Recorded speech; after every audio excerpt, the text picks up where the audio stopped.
What if I told you that everything you've been taught about confidence is a lie? That real confidence, the kind that bends rooms, silences critics, and makes people follow you without understanding why, isn't about self-love, affirmations, or being your best self. It's about control, perception, power. Niccolo Machiavelli understood something most people still don't. The world doesn't respond to who you are. It responds to what you signal. You could be intelligent, kind, wildly capable, and still be walked over, simply because you don't look like a threat. Meanwhile, someone with no real value can dominate a room with nothing but a calculated illusion of power. Here's the disturbing truth. Confidence isn't always earned. Sometimes it's engineered. And once you understand how, you'll never walk into a room the same way again. If that idea unsettled you, good. You're about to dive into the psychology of influence, control, and the Machiavellian science of dangerous confidence. Hit like, tap subscribe, and share this with someone who's tired of playing small. This isn't feel-good psychology, it's real, and once you learn it, you can't unsee it. Confidence is a strange thing. You know it when you see it, that quiet intensity in someone's body language, the way their words land without hesitation, the way people listen when they speak, even if they say very little. It's magnetic, contagious, unnerving, and yet, how do you build it? If you ask the world, it'll hand you a checklist. Stand up straight, make eye contact, repeat affirmations in the mirror, fake it till you make it. You're told confidence is about self-love, about positive thinking, about knowing your worth. But deep down, something feels off. Because no matter how many TED Talks you watch or how many times you whisper, I am enough, the minute you walk into a room full of people who seem louder, smarter, or more dominant, you shrink. Why? Because what you were taught isn't confidence. It's cosmetic comfort, not psychological power. Machiavelli would laugh at the modern confidence movement, not because he believed people should be weak, but because he knew something far more dangerous. Everyone sees what you appear to be. Few experience what you really are. Confidence in Machiavellian terms was not a mood or a mindset. It was a weapon, one forged through perception, power, and presence. And if that sounds manipulative, here's a question. Isn't everyone already manipulating perception anyway?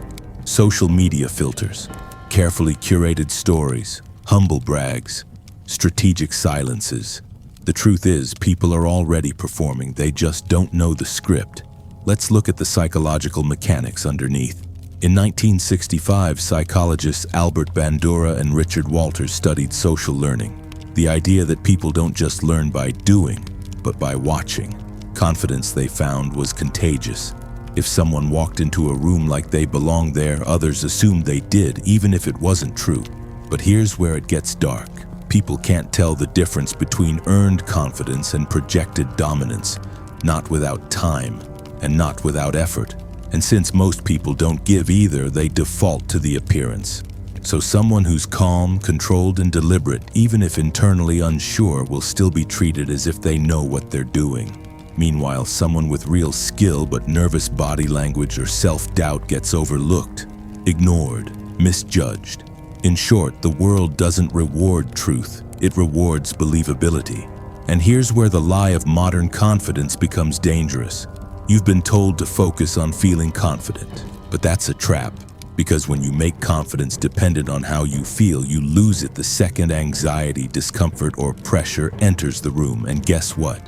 Those feelings always show up, especially when something matters. Machiavelli would argue this is foolish. You don't need to feel confident. You need to look controlled. Because control, not positivity, is what people read as power. Think about it. Who do you trust more? The person who nervously overshares to be liked, or the one who listens quietly, speaks when necessary, and never looks rushed? The answer is obvious, and it has nothing to do with inner worth. It's about perceived strength. Let's go even deeper. What do most people confuse with confidence? Loudness, charisma, optimism, charm, validation from others. But these are often compensation mechanisms. Loudness can mask insecurity, charisma can distract from lack of substance. Optimism can hide fear of confrontation. And charm? Charm is often just anxiety in a tuxedo. Dangerously confident people, the kind that unsettle you without even trying, rarely chase smiles or applause. They understand the economy of attention. They don't need everyone to like them, they just need people to wonder about them. They speak less but make every word land. They leave some questions unanswered. They're unpredictable, not in an erratic way, but in a calculated way. And that unpredictability? It creates psychological tension, the same kind that makes others want to chase their approval. That's the paradox Machiavelli understood centuries ago. The more you need to be seen, the less people see you as powerful. But the more comfortable you are being misunderstood, the more control you gain. Let's pause and flip this mirror. Ask yourself, have you ever tried to prove your intelligence in a conversation and ended up sounding insecure? Have you ever defended yourself when silence would have made you look composed? Have you ever over-explained your decisions because you didn't want to be judged? That's the lie in action. The lie that says confidence means proving yourself. Real confidence doesn't explain, it just acts and lets the consequences speak. This doesn't mean arrogance, it means knowing that perception shapes opportunity, and the more in control you seem, the more access you earn. Let's take a real-world example. Elizabeth Holmes, founder of Theranos. Her company turned out to be a fraud, but before that revelation, she was one of the most trusted women in Silicon Valley. Why? Not because of the tech, not because of transparency, but because of how she presented herself. Deep, slow voice, trained. Minimalist black turtlenecks, strategic. Direct eye contact, no unnecessary movement, deliberate. She looked confident, she acted like a visionary, and the world handed her money, trust, and authority without even verifying the product. Now, Holmes is not someone to emulate ethically, but psychologically, she exposed a truth we'd rather ignore. Confidence is often mistaken for credibility, and if you don't understand this game, you'll keep losing to people who do. So here's the hard truth Machiavelli would whisper in your ear. Don't waste your energy trying to be liked. Be feared, if you must, but above all, be respected. And respect begins with perception. In a world that rewards the illusion of strength more than the substance of it, you have two options. Keep chasing emotional comfort, hoping the world gives you permission to feel confident, or learn to build confidence as a tool, sharp, strategic, and untouchable. Because the moment you stop playing the self-esteem game and start mastering the perception game, you stop asking for permission. Let's get something straight. People don't actually see you. They see a version of you their mind can process quickly. And most of the time, that version has less to do with who you are and everything to do with how you made them feel within the first few seconds of meeting. It sounds unfair, even absurd, but psychologically it's hardwired. Humans are cognitive misers. We're wired to take shortcuts, heuristics, because processing every new person in full complexity would burn out our brains. So instead, your mind creates an impression based on things like posture, tone, facial expression, and even clothing, within milliseconds. This is called thin slicing, a term coined by psychologist Nalini Ambati. In her studies, people could make surprisingly accurate judgments about someone's confidence, leadership potential, and competence after watching just a 30-second silent video of them teaching. No words, just presence. Now here's where it gets dark. Those snap judgments often stick. Once someone labels you as weak, unsure, or socially subordinate, it's incredibly difficult to change that perception, even with time. Why? Because of something called confirmation bias. Once the brain forms an initial opinion, it looks for proof that it was right and ignores anything that challenges that. It's not logic, it's self-protection. Our brains would rather be consistently wrong than momentarily uncertain. This is why your first impression matters so much more than your true character, and why dangerous confidence, even if manufactured, can override reality. Let's apply this to power. What do you think power looks like? Authority, status, wealth? Sure. But in everyday life, power is far more subtle and far more accessible than most realize. Real-world power is mostly about how much space you take up, not physically, but psychologically. You know this intuitively. Some people walk into a room and everything gets quieter. Some people speak slowly and others wait for them to finish. Some people say very little and yet their opinion seems to weigh more. That's not charisma, that's perceptual control. They control how others experience them. They've learned to master the signals of power. And those signals aren't loud or flashy. They're anchored in one key trait: composure.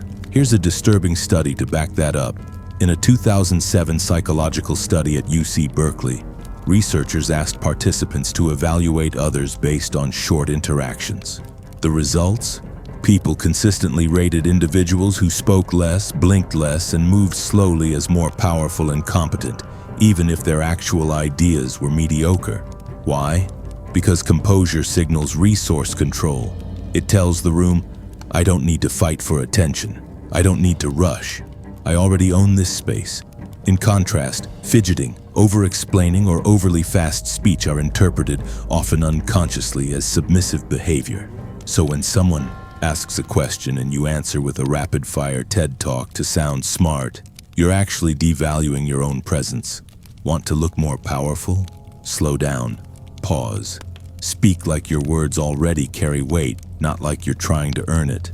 Now let's take this one step deeper. The perception of power also operates on a dominance-submission spectrum, something primal built into our evolutionary biology. Every group, from hunter-gatherer tribes to modern office teams, has invisible status hierarchies.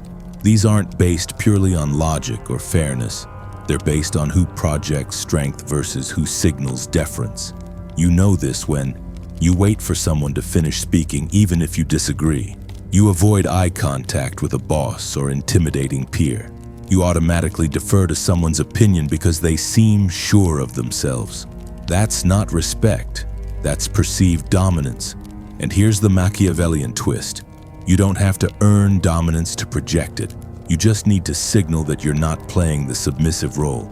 This doesn't mean arrogance. It means training yourself to resist the instinct to collapse, the psychological slouch we do when we feel out of place. That collapse is subtle. It shows up in apologies for speaking, in raising your pitch at the end of sentences, in nervous laughter, in saying, "Does that make sense?" when you already know it does. And each of those micro signals trains others to experience you as less, not because you are, but because you told their brain to. Let's bring in a real-life example. Steve Jobs. Love him or hate him, Jobs had something undeniable: perceived certainty. He didn't ask people to agree, he expected it. He spoke with brutal clarity. He paced himself like someone who wasn't afraid to be misunderstood. And because of that, his presence dominated every room, even when he said very little. Here's the trick. Jobs wasn't always right. He just didn't flinch. And people confused that for truth. This is where dangerous confidence becomes psychological warfare. It's not about knowing everything, it's about sounding like you've already considered everything, but let's not mistake this for sociopathy or manipulation. We're not talking about faking expertise or conning people. This is about understanding how your psychology interacts with theirs, about knowing that others experience you based on what their brains can digest in seconds, not on the full truth of who you are. And that's the terrifying part. You might be walking through life being underestimated, ignored, or dismissed, not because you're unworthy, but because you're unknowingly signaling it. And if you don't choose the signals you're sending, the world will choose a narrative for you. Machiavelli would say, "It is much safer to be feared than loved if one has to choose." Not because fear is better, but because certainty creates control. And in a world obsessed with likability, control often beats connection. So where does that leave you? You now know that. People thin slice within seconds. They stick to their first impression because of confirmation bias. Power is perceived through composure, space, and certainty, not volume or positivity. You are constantly training people how to treat you, whether you realize it or not. And here's the most important part. Confidence isn't a feeling. It's a language. And power isn't owned. It's signaled. Once you learn to speak that language, you stop chasing validation. You begin to shape perception, not by being fake, but by being deliberate.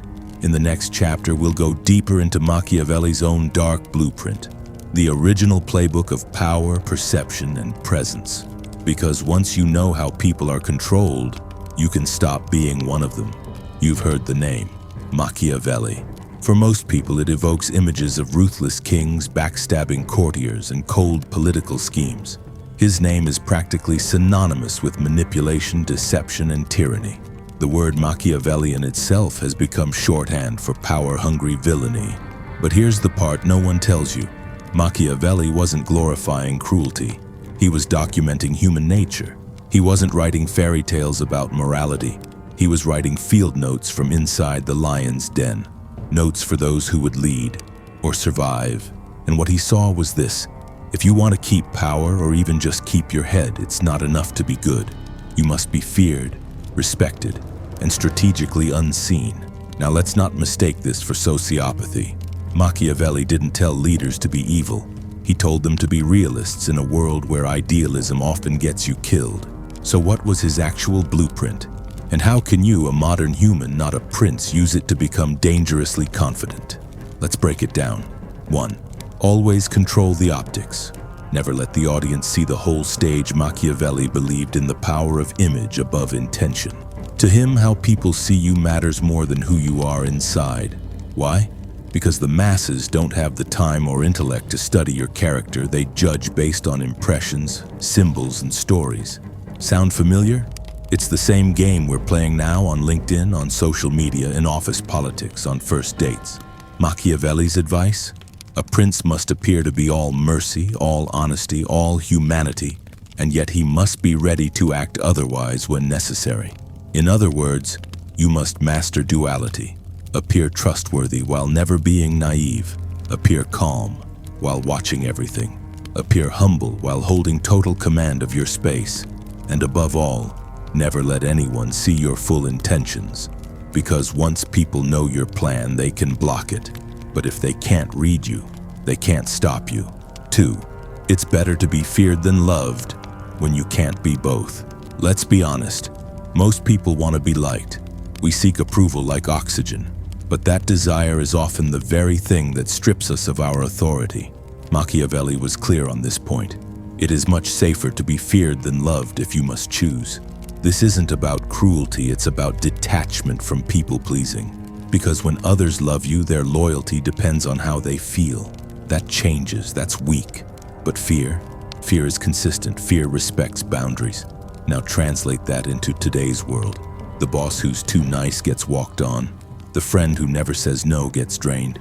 The partner who overshares their pain too soon gets abandoned. You don't need to be terrifying, but you must be able to enforce boundaries with absolute certainty. That's what people respect, not emotional availability, but emotional authority. 3. Appear morally upright, even when you're playing the game. One of Machiavelli's most misunderstood rules is this: a prince must be a great pretender and dissembler.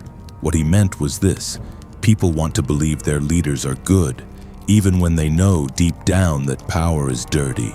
That means your job, if you want influence, isn't to live like a monk. It's to appear principled, while still understanding the necessity of hard decisions. Modern example? Think of political leaders who smile in interviews, speak of unity, and then authorize covert military operations behind closed doors. Think of influencers who preach mental health while running burnout factories behind the scenes. Hypocrisy? Maybe. But Machiavelli would say, effective. The lesson here is brutal. People don't want truth. They want a story that feels safe. And if you can deliver that story without exposing the machinery behind it, you keep your power. 4th, strike decisively, and rarely. Machiavelli warned against leaders who act slowly or indecisively. He observed that hesitation is interpreted as weakness, and that public mercy, if done too often, becomes predictable, and thus exploitable. One brutal quote from the prince says, "Injuries should be done all at once so that their impact is less keenly felt. Benefits should be given little by little so that they may be more appreciated." Translation? If you must enforce a hard rule, do it swiftly. If you must correct someone's behavior, be clear and final. If you must walk away, do so without trailing explanations. Meanwhile, rewards, kindness, and generosity should be doled out sparingly, not out of cruelty, but out of strategy. The slower you give, the more others savor it. The rarer your kindness, the more it's valued. Let that sink in. Even your generosity loses power when it's predictable. 5. Cultivate mystery and use it as a shield. If people understand you completely, they feel safe. but they also stop respecting you. Machiavelli saw mystery as a strategic necessity. When others couldn't fully predict a prince's thoughts or reactions, they were more cautious, more respectful, and less likely to challenge him. This is a powerful truth in the psychology of influence. Predictability breeds comfort. Mystery breeds tension, and tension breeds attention. The person who always answers quickly, taken for granted. The one who pauses, leaves a little silence, doesn't post for a while, doesn't overshare. Suddenly people lean in. They wonder what you're thinking. That wondering, that space, that's where power lives. 6. Keep your enemies close, but keep your power closer. Machiavelli knew the game wasn't always about domination. Sometimes it was about outlasting, about playing long, about appearing passive, while slowly rearranging the board. He believed in strategic alliances with enemies, but with boundaries. Never trust too easily. Never show your full strength. Never rely on goodwill. A wise prince must not keep faith when doing so would be against his interest. It's cold. It's uncomfortable. But it's how you stop being prey in a world where niceness is often exploited. Final thought. This chapter wasn't about becoming a villain. It was about seeing the world as it is, not as you wish it to be. Because when you finally accept that, people judge you based on illusion. Influence is more about timing than talent, and that power flows to those who seem like they don't need it. You stop trying to be the good guy in a fair story and start becoming the author of the story itself. Next, we'll explore how to build that internal state of dangerous confidence, not just from Machiavellian tactics, but from the psychological roots that make it real. So far, we've seen the illusion, how confidence can be projected, how people mistake control for competence, and how Machiavelli's rules of influence bend perception in your favor. But if you stop there, you'll always be managing the surface. And surface confidence cracks under real pressure.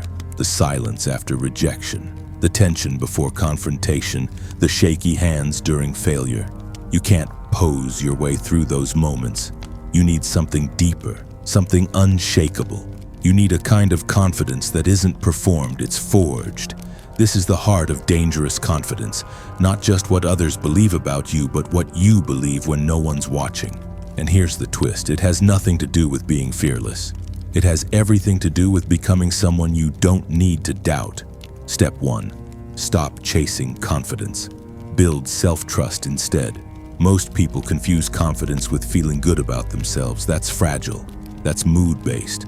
That's the kind of confidence that disappears the second someone challenges you or ignores your message. The truth? Confidence is not a feeling. It's a byproduct. It emerges naturally when you do things that build self-trust. Ask yourself, do you keep your promises to yourself? Do you do the hard thing when it's easier to hide? Do you act even when no one's watching? Because every time you say, I'll wake up early and don't, every time you think, I'll speak up next time and stay quiet, you send a silent message to your subconscious. You can't count on me. And when your brain doesn't trust you, no amount of power poses or positive affirmations will fix that. Want to build dangerous confidence? Start by becoming dangerously reliable to yourself. Step 2. Detach your identity from outcome. One of the fastest ways to destroy your confidence is to tie it to results. You're confident as long as the deal goes through, as long as your idea is accepted, as long as you're praised. But the second you fail, you spiral, because you were only confident in the illusion of success, not in your ability to face any outcome with composure. Here's the shift. You stop tying confidence to external wins. You tie it to internal clarity. It sounds subtle, but it's life-changing. You stop saying, I'm confident I'll win. You start saying, I'm confident I'll respond with strength, win or lose. Now you're untouchable, because outcomes can't shake you. Failure doesn't humiliate you. Silence doesn't shrink you. This is what Stoics like Marcus Aurelius practiced. Not optimism, resilience. Not delusion, detachment from ego. You don't need to be seen as strong. You just need to know you can withstand the fire. Step 3. Make silence your power source. Loud confidence is often nervous. People speak rapidly, overshare, or dominate conversations not because they feel secure, but because they feel threatened by silence. But dangerous confidence, it loves silence.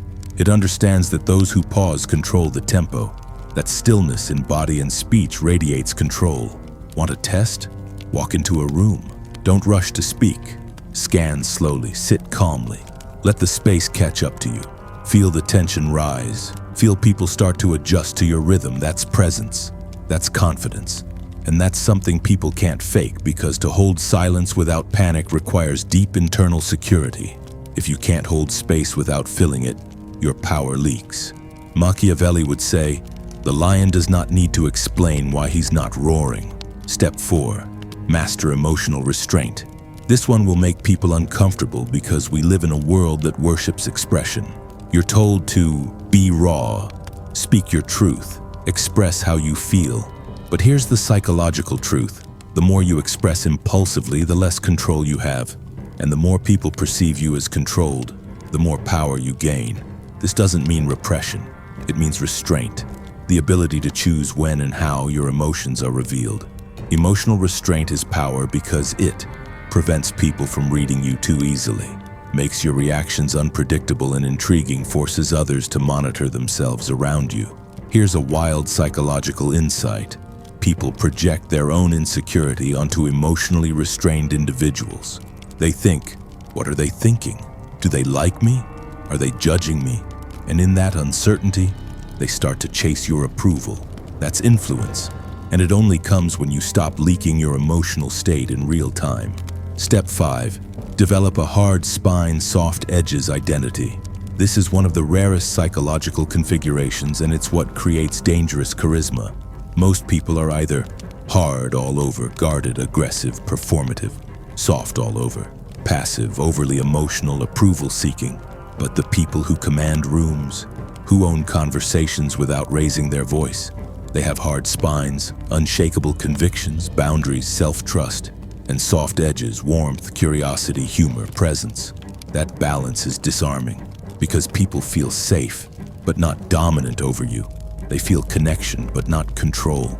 You become the rarest thing in any room, someone who doesn't need anything, but chooses to engage anyway. And that choice, that's what makes your presence magnetic. Step 6.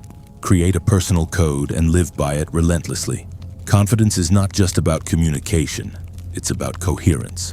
People sense when your inner world is chaotic. They feel the micro hesitations, the subtle apologies in your tone, the lack of clarity in your energy. But when you have a code, when your actions align with deeply held principles, people feel it. Even if they can't articulate it, you become solid, predictable in your power, and your confidence starts to transcend mood, culture, and even opinion. So ask yourself, what do I stand for? What lines will I never cross? What kind of energy do I refuse to beg for? Live that, not loudly but precisely. Because when you know who you are, you stop negotiating for who you should be. The final internal shift. Here's the truth. Most people aren't afraid of failure. They're afraid of being seen as a failure. They're not afraid of confrontation. They're afraid of how others will perceive their tone. They're not afraid to speak. They're afraid their voice won't land. So they live behind filters, masks, and borrowed identities, constantly managing their image. But dangerous confidence? It doesn't come from image. It comes from integration, from knowing your own darkness and not hiding it, from seeing your weakness and not fearing it, from choosing discomfort and not flinching. That's what Machiavelli understood and what most modern advice completely misses. You don't build dangerous confidence by pretending to be fearless. You build it by becoming indifferent to fear's power over you. And once you do, the world starts to bend around your gravity. Let's imagine for a moment that you've made it. You've stopped apologizing for your presence. You no longer explain yourself to people who haven't earned access. You move with intention, speak with restraint, and radiate a calm that unsettles those who used to dominate you. You've built dangerous confidence, not the loud kind, not the fake it till you break kind, but the silent, rooted, sovereign kind. You've become untouchable. But here's the question no one asks. What happens next? What really changes when you stop needing anything from anyone? Because while the rewards are real, respect, admiration, control, so are the costs. Power, when fully embodied, creates both awe and alienation. So let's talk about the psychological aftermath of becoming the person no one can shake. You start losing people and gaining influence. One of the first consequences of deep, authentic confidence is that people start falling away. Not because you're cruel, not because you've changed who you are, but because you've stopped playing the emotional bargaining game. You stop laughing at jokes that aren't funny. You stop over-explaining your boundaries. You stop shrinking yourself to make others comfortable. And when you do, the people who were attached to the weaker version of you, the version that bent, hesitated, or needed their validation, will either resist, retreat, or quietly disappear.